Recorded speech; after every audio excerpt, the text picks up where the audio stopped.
Right, so Eddie, as like Andy, I spoke to you earlier on in the season, but I didn't obviously realise the issues you were having. So I mean, you know, I don't want to go on too much about it, but you know, how long have you had this drink problem? Well, how long's a piece of string? I've probably ever since I was about 15, I think, you know. Lovely stuff. I mean, at this point, I think I should tell all the thousands of viewers that every single text conversation me and Andy are having online then just gets interrupted by you with a picture of a pint in front of you. It's normally a ginger tosser. That's the best drink I've Which I think is totally unprofessional. Everyone loves a Yeah, ginger tosser. Everyone loves a ginger tosser. Yeah. So seriously, you've been playing again. You know, quite similar to Andy. Really, you've had a lot of game time since last time we spoke. A lot more game time. What's been the difference between earlier in the season and now? I think the club have just been desperate. I don't know. Earlier in the season. Next question. He's wobbling, isn't he? He's learned to catch it. He's wobbling.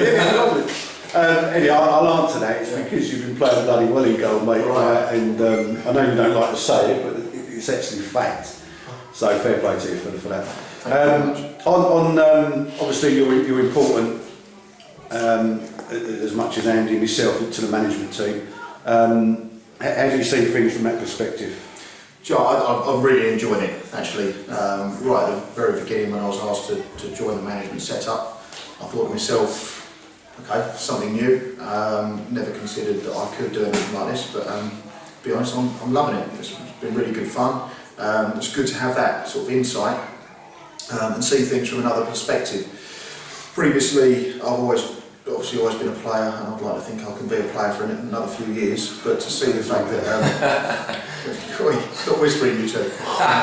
But to see things from that other perspective is really good fun, and I'm enjoying it immensely. Good. So Eddie, we know that you're an influence on the field. You know, you're a big character.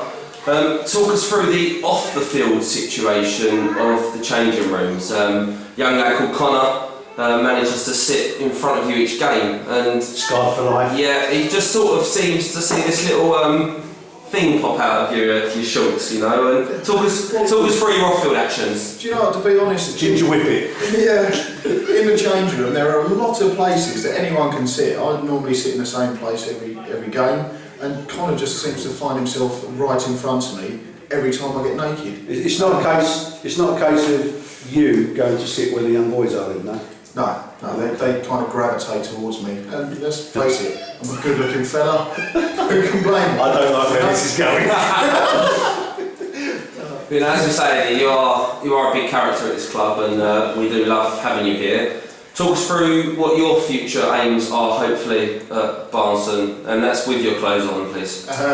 Well, it's been difficult since I got that phone call from Roy Hodgson the other week, following was it Jack Butland hurt himself, and pretty much every. What, you need a cab driver, yeah?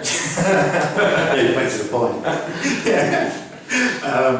No, you know, I'd like to be here for years to come. I really do enjoy this place, be it on the field, off the field. I love the way in which the people that are involved with the club are so passionate about it, especially the likes of Bob and Bill. You know, Bob's been here for nigh on 50 years. He's put his heart and his soul and the best years of his life into running the club, looking after it, so that everyone on a Saturday afternoon has got the opportunity to go and kick the ball about. Also, there's, you know, the likes of fellas behind the scenes that you probably don't see that often. Colin, who comes down, marks the pitch out every Saturday morning. Slim, who goes cuts the pitch. Bill, who's doing all the food, etc. You know, a real credit to the village of Barnsley and the football club. Real club men. And without them, we wouldn't be able to have a game of football. Just on a quick note, I did know that you mentioned about our wonderful chairman. Would you like to tell people how you plan to dethrone him and become the new chairman? Because we have heard talks that you are the new chairman, we've heard. So just give us a quick talk through that. Contrary to popular belief, I'm not the new chairman.